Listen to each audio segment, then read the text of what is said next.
Abang ni petani daripada Thailand Tengok abang ni bacaan gula dia berapa ni kerang ni. Dah 20 tahun kencing manis. Lepas makan tom yum, lepas dah makan ubat, tengoklah bacaan dia berapa sekarang. Abang ini 20 tahun kencing manis. 20 tahun Okey. Pagi sudah makan kuih dengan 3 in 1 tanpa gula. Okey. Lepas tu pukul 11 makan nasi dangang. Dangang nasi dangang. Pukul 2 makan nasi tom yum. Ada makan ubat juga.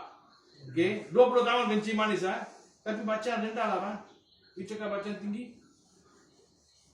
Bacaan rendah. 25.8. 25.8 itu bacaan dia tinggi sangat. Tengok kaki bang. Pasal apa? Tidur lambat, betul tak?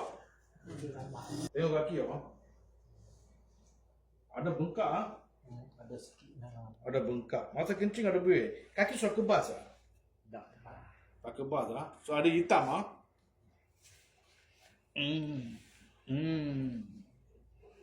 Hitam. Gula dalam darah tinggi sangat tu. Ada buat bypass Sudah bypass.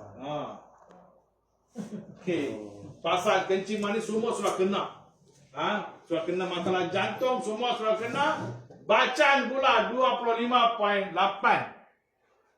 Okey.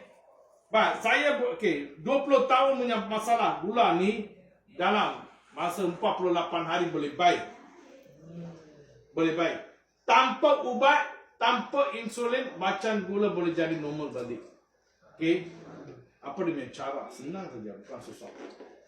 Okey, sekarang abang ada masalah KM 20 tahun kaki sudah kebas, bacaan gula 25.8. Okey, sudah ada masalah jantung, sudah buat bypass, semua sudah buat. Bukan tak buat, semua sudah habis.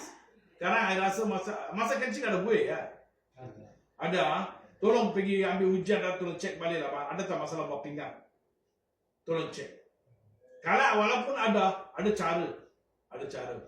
Kalau yang awal-awal tu kita boleh baik lah. Kalau janganlah kasih sampai tahap 4, 5 susah. Pening kepala. 1, 2, 3 confirm boleh. Masalah buat pinggang.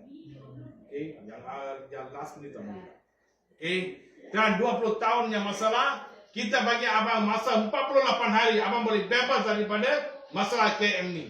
Sekarang saya ajar cara dia. Keluar sesiapa ada masalah KM, makan air food. Atau datanglah. Dekat aja pening. Ya, apa ni?